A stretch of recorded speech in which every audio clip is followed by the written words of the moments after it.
Hello everyone, newspaper অ্যানালাইসিসে তোমাদের স্বাগতম। তোমরা এখানে দেখতে পাচ্ছ এটা হচ্ছে ডেইলি স্টারের আজকে একটি খুব গুরুত্বপূর্ণ একটি এডিটোরিয়াল। আমরা এই এডিটোরিয়ালটা এমনভাবে রিডিং করব, এই একটা রিডিং থেকে একসাথে আমরা অতি সহজে কিভাবে কিছু নতুন ভোকাবুলারি এবং ব্যাকরণগত বিভিন্ন বিষয়গুলা এবং ওয়ার্ড ফরমেশন এবং সাহিত্যের যে ফিগার অফ স্পিচগুলো কীভাবে ইউজ করা হয়েছে, ভাষাকে কীভাবে সৌন্দর্যমণ্ডিত করতে, সে বিষয়গুলো আমরা বের করার চেষ্টা করব। আচ্ছা, এখানে আজকের এই টাইটেলটা হচ্ছে রেগুলেট ভেটারি। এখানে রেগুলেট এটার অর্থ হচ্ছে কন্ট্রোল করা, নিয়ন্ত্রণ করা। এটা হচ্ছে একটা ভার্ব, যেটা কন্ট্রোল করা মানে হচ্ছে যে এলেকটা হবে নিয়ন্ত্রণ করতে, তাহলে রেগুলেট নিয়ন্ত্রণ করা। ব্যাটারি রান রিক্সাস, ব্যাটারি চালিত রিক্সাগুলো নিয়ন্ত্রণ করতে হবে। আচ্ছা, এখানে আমরা যদি যে বিষয়টা দেখি, এই যে রান এখানে নন ফাইনাইট ভার্ব অর্থে ইউজ করা হয়েছে, রান কিন্তু এখানে ফাইনাইট ভার্ব না। কারণ আমি যদি দেখি রেগুলেট এটা হচ্ছে ভার্ব, ফাইনাইট ভার্ব। কি নিয়ন্ত্রণ করতে হবে? ব্যাটারি চালিত রিক্সাগুলো নিয়ন্ত্রণ করতে হবে। এ ফুল এটা হচ্ছে একটা অবজেক্ট, এবং অবজেক্ট এটা একটা ফ্রেজে আছে। সাবজেক্ট অবজেক্ট যখন ফ্রেজ হবে তখন এটাকে আমরা বলতে পারি সেটা হচ্ছে একটা নাউন ফ্রেজ। তাহলে যখন ফ্রেজের মধ্যে কোনো ভার্ব ইউজ করা হবে সেটাকে আমরা নন ফাইনাইট ভার্ব বলবো, এবং নন ফাইনাইট ভার্বের এটা ফার্স্ট পার্টিসিপল ফর্ম। আচ্ছা, আবার আরেকটা বিষয় যদি দেখি, এই যে এখানে হাইপেন দিয়েছে, এই ফুল এটাকে আমরা একটা বলতে পারি হাইপেন যুক্ত সহ, এটাকে একটা কম্পাউন্ড ওয়ার্ড বলতে পারি। অর্থাৎ দুটা ইন্ডিভিজুয়াল ওয়ার্ডের মাঝখানে যদি একটা হাইপেন হয়, এটাকে আমরা একটা কম্পাউন্ড ওয়ার্ড বলতে পারি। এবং এটা নাউনের আগে এখানে যেটা হয়েছে সেটা হচ্ছে যে একটা কম্পাউন্ড অ্যাডজেক্টিভ। এবং আরেকটা বিষয় হচ্ছে এটা সরাসরি ভার্ব দিয়ে শুরু করা হয়েছে। এখানে যখন কোনো একটি সেন্টেন্স ভার্ব দিয়ে শুরু হয় সেটা আদেশ, উপদেশ, অনুরোধ, নিষেধ ইত্যাদি বোঝালে সেটাকে আমরা বলতে পারি অর্থ অনুসারে এটা একটা ইম্পারেটিভ সেন্টেন্স। তাহলে এটা একটা ইম্পারেটিভ সেন্টেন্স এটা। আচ্ছা, এরপরে হচ্ছে আমরা আরেকটা বিষয় বিশ্লেষণ করতে পারি। রেগুলেট এটা হচ্ছে দ্য ভার্ব, এবং এটার অ্যাডজেক্টিভ হচ্ছে দ্য রেগুলার, আবার এটার অ্যাডভার্ব হচ্ছে দ্য রেগুলারলি। তাহলে দেখো, রেগুলেট ভার্ব, রেগুলার হচ্ছে দ্য অ্যাডজেক্টিভ, এবং রেগুলারলি হচ্ছে দ্য অ্যাডভার্ব। আচ্ছা, পরবর্তীতে এখানে দেখে সেফ গার্ড মানে হচ্ছে রক্ষা করা, এটাও কিন্তু একটা ভার্ব অর্থে ইউজ করা হয়েছে, রক্ষা করা। দ্য ইন্টারেস্ট, স্বার্থ of both drivers and passengers, চালক এবং যাত্রীদের স্বার্থ, সবার স্বার্থ রক্ষা করতে হবে। এখানে আমরা দেখতে পাচ্ছি এই যে বোথ এবং অ্যান্ড, এই একসাথে এরকম not only but also, both and, either or, neither নর, এগুলোকে বলা হয় কোরিলেটিভ কনজাংশনের একটা বিষয় হচ্ছে এই যে, যেমন আমি যদি বলি নট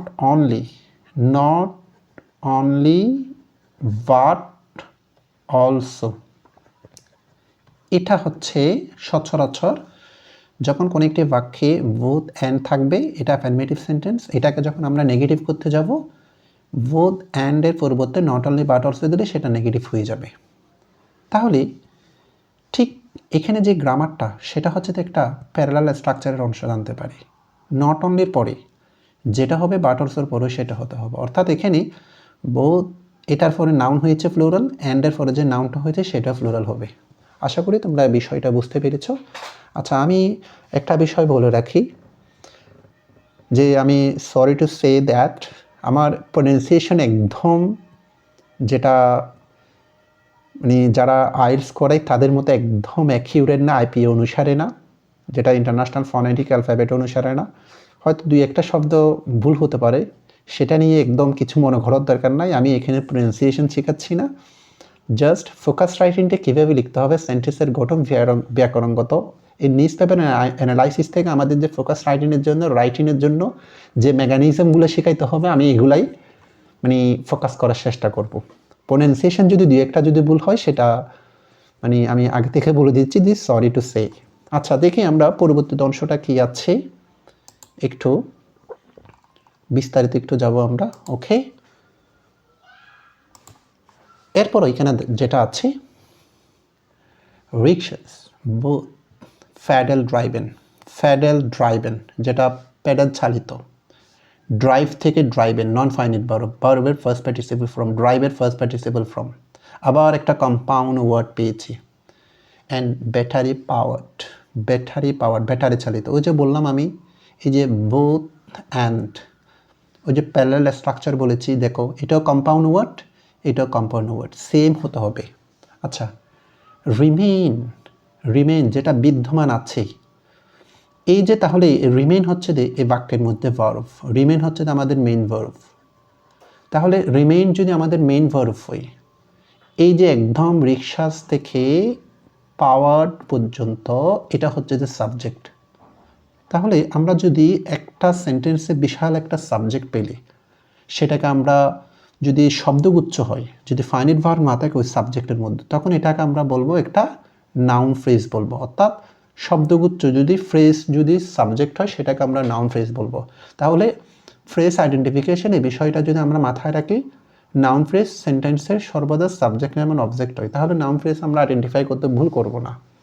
আচ্ছা অ্যান ইনডিসপেন্সেবল অপরিহার্য অংশ, যেটাকে আমরা বলতে পারি একটা সিনোনিম ইন্টাগ্রাল মানে কি, যেটা গুরুত্বপূর্ণ অংশ। বা ইডিয়মে যদি বলি আমরা এটাকে পার্ট অ্যান্ড পার্সেল অবিচ্ছেদ্য অংশ।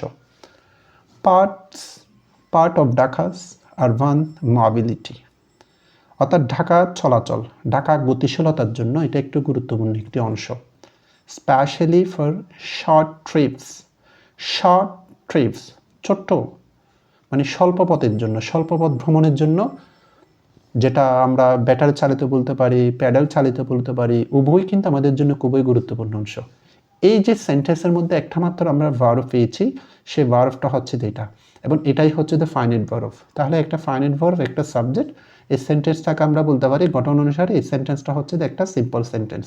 এটা হচ্ছে একটা সিম্পল সেন্টেন্স। আমরা একটা সিম্পল সেন্টেন্স কাকে বলে সেটাও বুঝলাম। আর একটা বিষয় এখানে আমরা ফিগার অফ স্পিচের একটা বিষয়, মানে এমনভাবে বলা হচ্ছে যেটা দ্বারা আমরা চলতেও পারবো না, যেটা আমাদের অবশ্যই প্রয়োজন। তাহলে এটা একটু বাড়িয়ে বলা হচ্ছে। এরকম যখন কোনো কিছুকে বাড়িয়ে বলা হয় তখন এটাকে আমরা বলতে পারি এটা হচ্ছে যে লিটারেচারের ভাষায় এটাকে বলা হয় হাইপারবোল, বা এটাকে বলা হয় এক্সাজারেশন,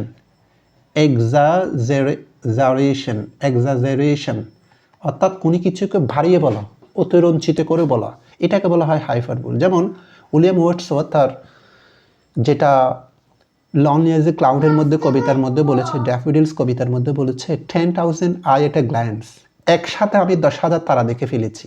আসলে উনি কি 10,000 তারা দেখেছে? না, উনি প্রকৃতির সৌন্দর্যকে অতিমাত্রায় কিন্তু প্রশংসা করতে এই কথাটাই বলেছে, প্রশংসা করাতে এই কথাটাই বলেছে। এই জন্য এটা একটা হাইপারবোল। তাহলে এই সেন্টেন্সটাকে আমরা হাইপারবোল বলতে পারি।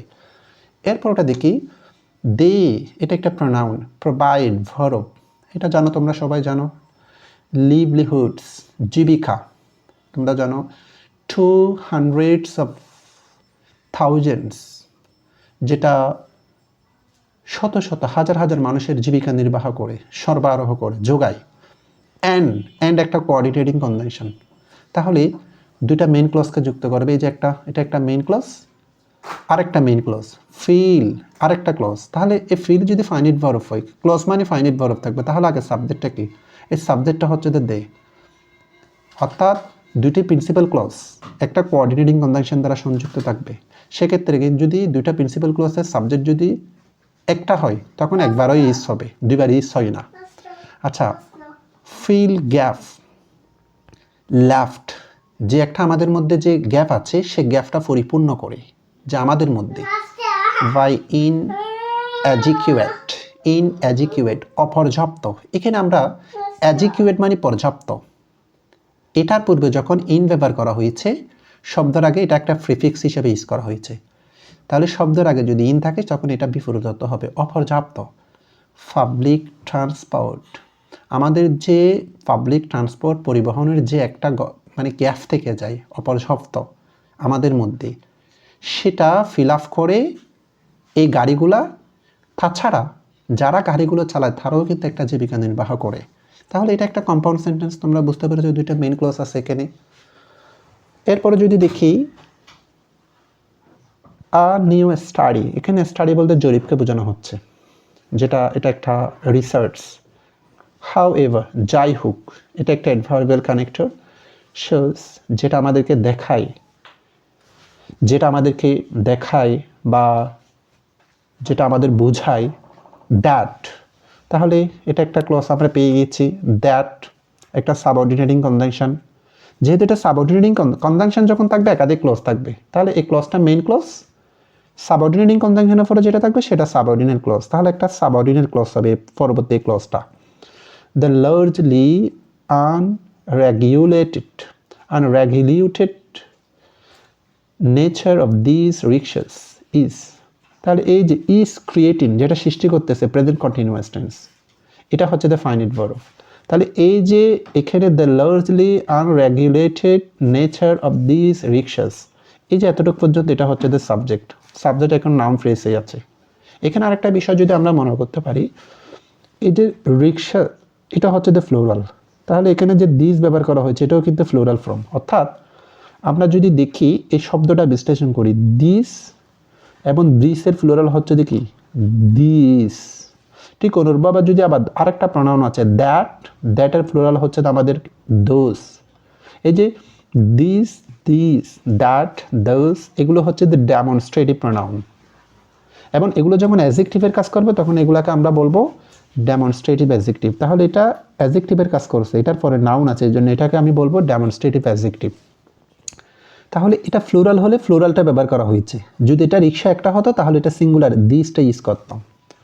আচ্ছা, তাহলে এই যে রিক্সাগুলা, এই যে আনরেগুলেটেড, যেটা অনিয়ন্ত্রিত, শব্দের আগে আনযুক্ত থাকলে প্রথমে বলেছিলাম আমি কি রেগুলেটেড, নিয়ন্ত্রিত। আনরেগুলেটেড যেটা হচ্ছে অনিয়ন্ত্রিত, শব্দের আগে ইউএন থাকলে সেটাও কিন্তু বিপরীত অর্থ হবে। যেগুলো অনিয়ন্ত্রিত রিক্সাগুলা ইজ ক্রিয়েটিং, সৃষ্টি করতেছে সিরিয়াস প্রবলেমস, যেটা খুবই ভয়াবহ সমস্যা, ফর রোড সেফটি, রাস্তার নিরাপত্তার জন্য। এই যে সেভ থেকে, সেভের নাউন হচ্ছে দ্য সেফটি, ড্রাইভার্স ওয়েলফেয়ার, অর্থাৎ অন্য অন্য ড্রাইভারদের মানে কল্যাণের জন্য হুমকি, অ্যান্ড দ্য এনভায়রনমেন্ট, সমগ্র পরিবেশের জন্য হুমকি, কারণ এই রিক্সাগুলো হচ্ছে তো অনিয়ন্ত্রিত। তাহলে এই যে এ নিউ স্টাডি থেকে এটা হচ্ছে যে একটা মেইন ক্লজ, একটা সাবঅর্ডিনেট ক্লজ, সো এটা হচ্ছে যে একটা কমপ্লেক্স সেন্টেন্স। তোমরা যদি না বুঝে থাকো, তোমাদের যদি কোনো সমস্যা থাকে তোমরা আমাকে কমেন্ট করে জানাবে। আমি যেভাবে বিশ্লেষণ করতেছি প্রত্যেকটা সেন্টেন্স, এইভাবে যদি বিশ্লেষণ করে আমাদের অটোমেটিকলি কিন্তু আমাদের word translation, grammar, figure of speech, everything automatically কিন্তু উঠে আসবে। আচ্ছা, যা হোক, এর পরবর্তী সেন্টেন্সটা একটু দেখি। অ্যাকর্ডিং টু দ্য স্টাডি, মানে এই যে যে গবেষণাটা হয়েছে, জরিপটা হয়েছে, সেটা অনুসারে এই যে এটা একটা প্রিপোজিশনাল ফ্রেজ, বাক্যের শুরুতে সাবজেক্টের আগে অ্যাডভার্বিয়াল ফ্রেজ বা প্রিপোজিশনাল ফ্রেজ হতে পারে। এটা একটা প্রিপোজিশনাল ফ্রেজ, যেহেতু অ্যাকর্ডিং টু এটা একটা প্রিপোজিশন দিয়ে শুরু হয়েছে। 97% অফ ব্যাটারি পাওয়ার্ড রিক্সাস, প্রায় 97%, এগুলো তোমরা হয়তো বুঝতেছো। অ্যান্ড নিয়ারলি মানে এখানে কাছাকাছি 86% অফ পেডাল রিক্সাস। এই যে সংখ্যাগুলো তোমরা হয়তো বুঝতে পারতেছো। অপারেট মানে হচ্ছে যেটা কি চালাই, অর্থাৎ মানে পরিসংখ্যান অনুসারে কতটুকু কিন্তু রিক্সা এখানে হয় ঢাকা শহরে বা শহরগুলাতে। এই যে অপারেট, এটা হচ্ছে ভার্ব, শব্দের পরে যদি টি থাকে এটা ভার্ব হবে। এবং এই অপারেটকে আমি যদি নাউনে রূপান্তর করি তাহলে এটা কি হবে? অপারেশন। কেন? শব্দের পরে যদি টি থাকে এটা নাউন যুক্ত করার জন্য, রূপান্তর করার জন্য সংযুক্ত করতে হবে। আচ্ছা, এখন এটা ভার্বে আছে, উইদাউট রেজিস্ট্রেশন, নিবন্ধন ছাড়া। তাহলে রেজিস্ট্রেট থেকে রেজিস্ট্রেট, এটার ভার্ব হচ্ছে রেজিস্ট্রেট। তোমাদের খুবই গুরুত্বপূর্ণ পার্টস অফ স্পিচ কনভার্ট করে জানতে হবে, রূপান্তর করে জানতে হবে। তাহলে রেজিস্ট্রেট থেকে রেজিস্ট্রেশন, বেশিরভাগ হচ্ছে যে নিবন্ধন ছাড়া, যেটা হুইচ একটা রিলেটিভ প্রোনাউন এবং এটা একটা subordinate clause. Which is alarming, যেগুলো হচ্ছে আমাদের জন্য খুব ভয়াবহ। এখানে মনে করিও না এই যে এই অংশটা অ্যালার্মিং, এটা হচ্ছে একটা ভার্ব না, এটা হচ্ছে একটা অ্যাডজেক্টিভ, এটা একটা অ্যাডজেক্টিভ এবং এটা হচ্ছে একটা প্রেজেন্ট ইনডিফিনিট টেন্স, এটা ভার্ব প্লাস আইএনজি মনে করা যাবে না। আচ্ছা, এরপরে কি আছে একটু আমরা দেখব পরবর্তী প্যারাগ্রাফটার মধ্যে।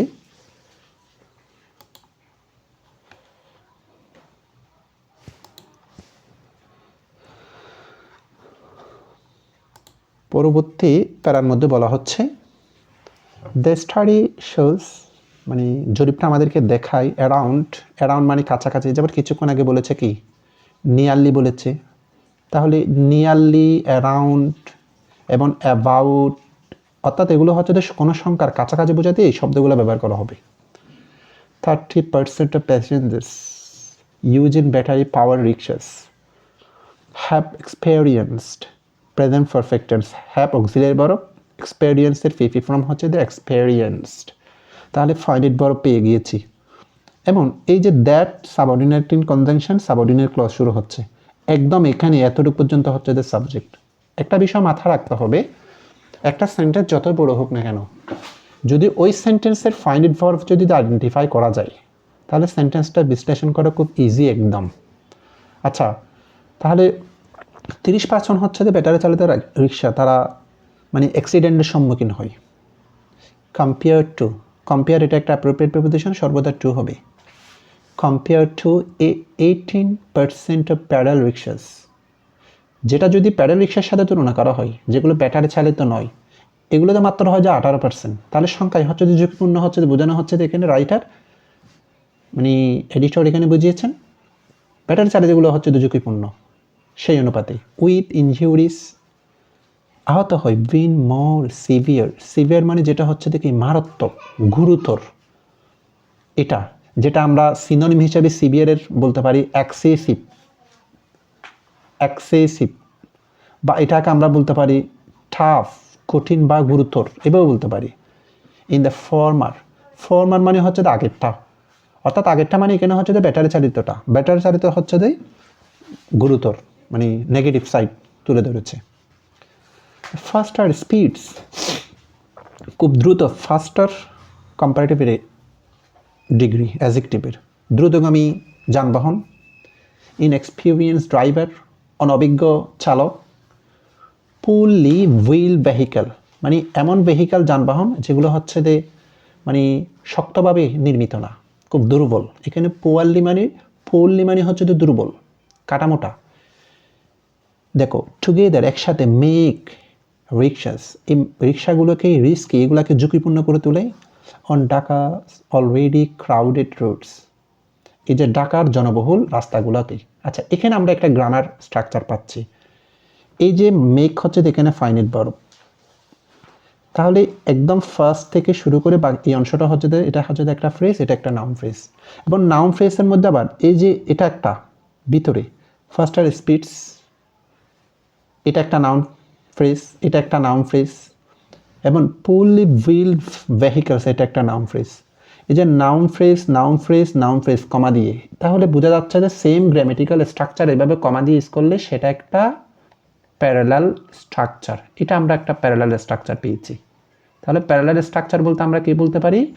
প্যারালাল স্ট্রাকচার হচ্ছে যখন আমরা একই রকম গ্রামেটিক্যাল ফাংশনগুলো কমা দিয়ে ইউজ করতে হবে, এটাকে বলা হয় প্যারালাল স্ট্রাকচারস। আর এখানে এরপরে যেটা দেখা যাচ্ছে, the study has also found present perfect tense, main clause, আবার আরেকটা subordinating conjunction. Battery powered rickshaws আর tracked in present continuous tense. Younger, বেশিরভাগ এগুলো কাদেরকে আকর্ষণ করে, কারা বেশি চালায়? যারা যুবক। অ্যান্ড মোস্টলি নিউ ড্রাইভার্স, বেশিরভাগ যারা নতুন চালক তারা এটা ইউজ করে। তাহলে এতটুকু পর্যন্ত আমরা একটা সাবঅর্ডিনেট ক্লজ পাচ্ছি। আর একটা সাবঅর্ডিনেট ক্লজ আমরা পাচ্ছি, মেনি অফ হোম, এই যে এটাও একটা সাবঅর্ডিনেটিং কনজাংশন।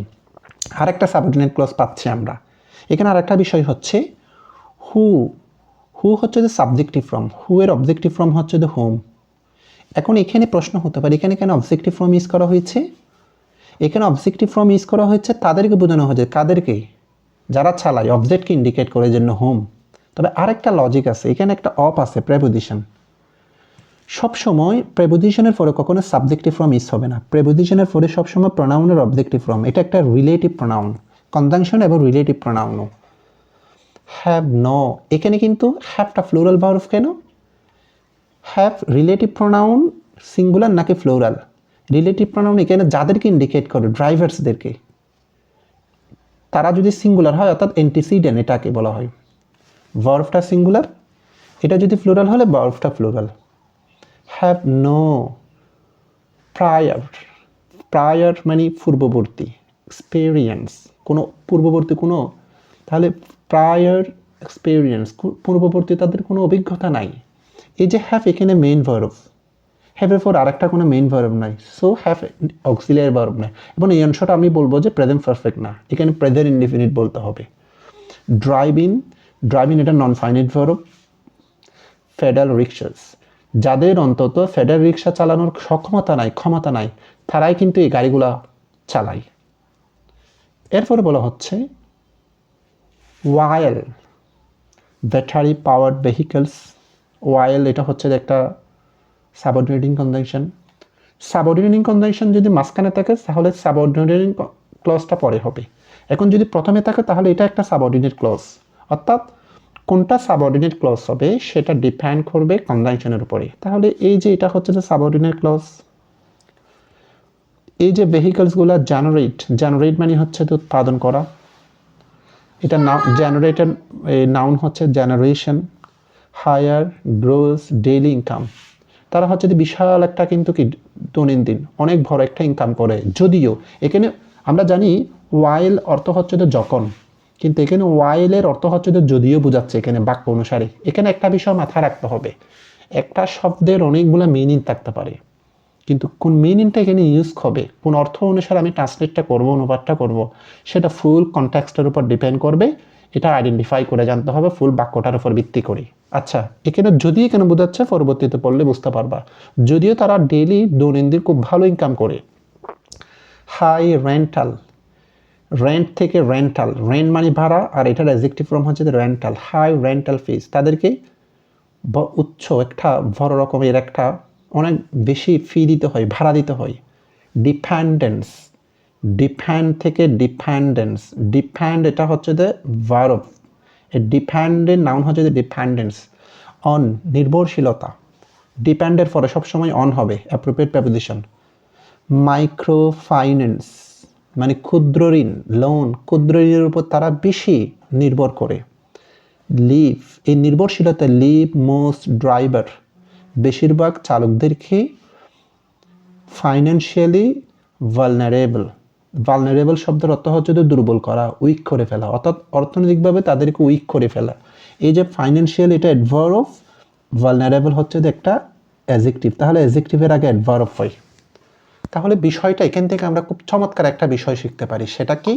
সেটা যদি আমি এখানে দেখি, এই যে ওয়াইল থেকে এতটুকু পর্যন্ত, এটা একটা ফার্স্ট হচ্ছে যে এটা একটা কমপ্লেক্স সেন্টেন্স।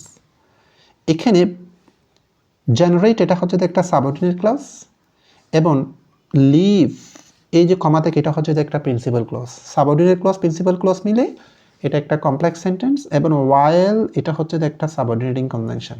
ওকে, আর একটা বিষয় এখানে যে বলা হচ্ছে যদিও তারা অনেক ভালো ইনকাম করে, তারপরেও কিন্তু আলটিমেটলি তাদেরকে প্রচুর ওই টাকা থেকে একটা ফি মালিককে দিয়ে দিতে হয়, এবং তারা অনেক সময় ক্ষুদ্র ঋণের সাথে বেজে যায়, এবং ক্ষুদ্র ঋণের মধ্যে অনেক টাকা পরিশোধ করতে হয়, যার কারণে বেশি টাকা ইনকাম করা সত্ত্বেও তারা আর্থিকভাবে দুর্বল। তাহলে এখানে একটা আমরা ফিগার অফ স্পিচের বিষয় পাচ্ছি, সেটা কি? অ্যান্টিথিসিস, অ্যান্টিথিসিস পাচ্ছে এখানে, অ্যান্টিথিসিস। আচ্ছা, শব্দটা এখানে ভুল হয়েছে, স্পেলিং এটা হবে যে স্পেলিং এরকম অ্যান্টিথিসিস, অ্যান্টিথিসিস, অর্থাৎ যখন দুটা কথা হবে প্রত্যেকটা কথা একটা অপরটার বিপরীত হলে সেটাকে বলবো আমরা অ্যান্টিথিসিস। অ্যান্টিথিসিসের ক্ষেত্রে বেশিরভাগ ক্ষেত্রে ইউজ করা হয় এই যে কন্ট্রাস্ট কনজাংশন, দো, অলদো, এরপরে হচ্ছে বাট, এই কনজাংশনগুলো ইউজ করা হবে। আশা করি তোমরা বুঝতে পেরেছ। তোমাদের কোনো সমস্যা থাকলে আমাকে কমেন্টস করে জানাও।